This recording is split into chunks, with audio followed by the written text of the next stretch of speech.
राजधानी दिल्ली में देश का भविष्य टीन शेड के नीचे समर रहा है और ये कहानी पिछले 40 साल से ऐसी ही चलती आ रही है। राजधानी दिल्ली के एक स्कूल में पिछले 40 साल से टीन शेड के नीचे छात्र पढ़ाई कर रहे हैं और हजारों छात्र इस स्कूल से पढ़कर जा चुके हैं, लेकिन इस स्कूल की स्थिति अभी भी बदहाल बनी हुई है। इस पर हाई कोर्ट ने दिल्ली सरकार को भी फटकार लगाई है। क्या है ये पूरा मामला और क्यों आखिर अभी तक इस स्कूल की स्थिति ऐसी ही बनी हुई है, इस रिपोर्ट में आपको बताऊंगा। नमस्कार, आप देख रहे हैं दिल्ली तक, मैं हूं आपके साथ विजय नेगी।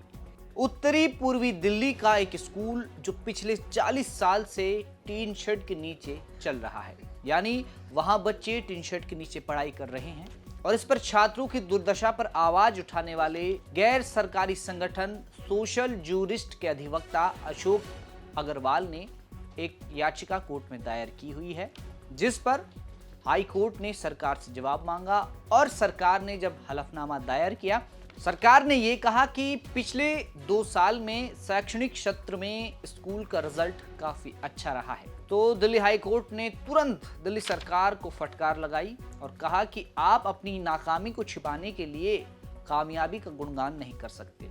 अगर ऐसा है कि टीन शेड के नीचे पढ़ के रिजल्ट अच्छा आ रहा है, शैक्षणिक सत्र अच्छा गुजर रहा है, तो आप दिल्ली के सभी स्कूलों को टीन शेड में चलाना शुरू कर दीजिए। इस फटकार के बाद हाई कोर्ट ने दिल्ली सरकार को स्कूलों की स्थिति सुधारने की जिम्मेदारी दी है। आपको बता दें कि 1986 से उत्तरी पूर्वी स्कूल की स्थिति लगातार बनी हुई है और 1986 से कांग्रेस, बीजेपी, आम आदमी पार्टी और फिर बीजेपी की सरकार दिल्ली में रह चुकी है, लेकिन अभी तक इस स्कूल की स्थिति नहीं सुधरी है।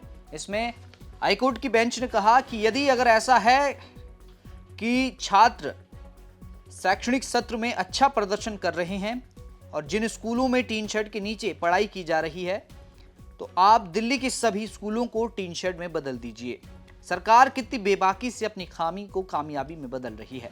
सरकार और शिक्षा निदेशालय को 2 महीने का समय दिया जा रहा है। अगली सुनवाई 17 दिसंबर को होगी और तब तक स्कूलों की स्थिति सुधर जानी चाहिए। ये हाई कोर्ट में बेंच ने कहा।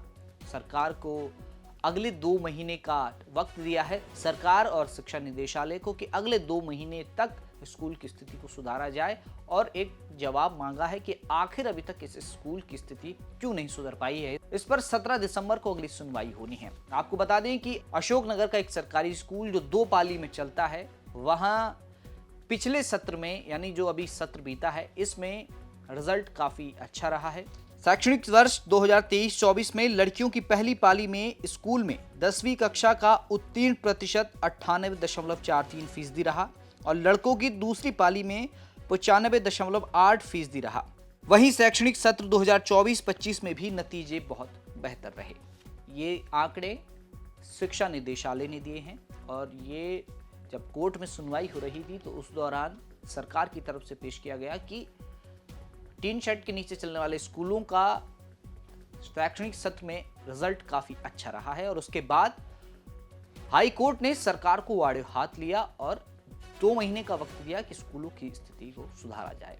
और सोचने वाली बात यह है कि राजधानी दिल्ली में, देश की राजधानी दिल्ली में पिछले 40 साल से इस स्कूल की स्थिति ऐसी ही बनी हुई है और टीन शेड के नीचे बच्चे पढ़ाई करते हैं। आपको बता दें कि स्कूलों के टीन शेड के नीचे पढ़ने वाले बच्चों की दुर्दशा के लिए गैर सरकारी संगठन सोशल जूरिस्ट के अधिवक्ता अशोक अग्रवाल ने इस मामले को लेकर हाई कोर्ट में याचिका दायर की हुई है। याचिका में कमला मार्केट स्थित सर्वोदय कन्या विद्यालय और अशोकनगर के स्कूल का मुद्दा उठाया गया है। अब देखना यह है कि क्या आने वाले 2 महीनों में इस स्कूल की स्थिति सुधरती है, क्या बच्चों को क्लासरूम प्रोवाइड कराए जाते हैं, या फिर 17 दिसंबर को जो हाई कोर्ट में सुनवाई होगी उस पर सरकार को फिर फटकार लगाई जाएगी। फिलहाल आज के लिए इतना ही। दिल्ली की तमाम खबरों को देखने के लिए आप देखते रहें दिल्ली तक।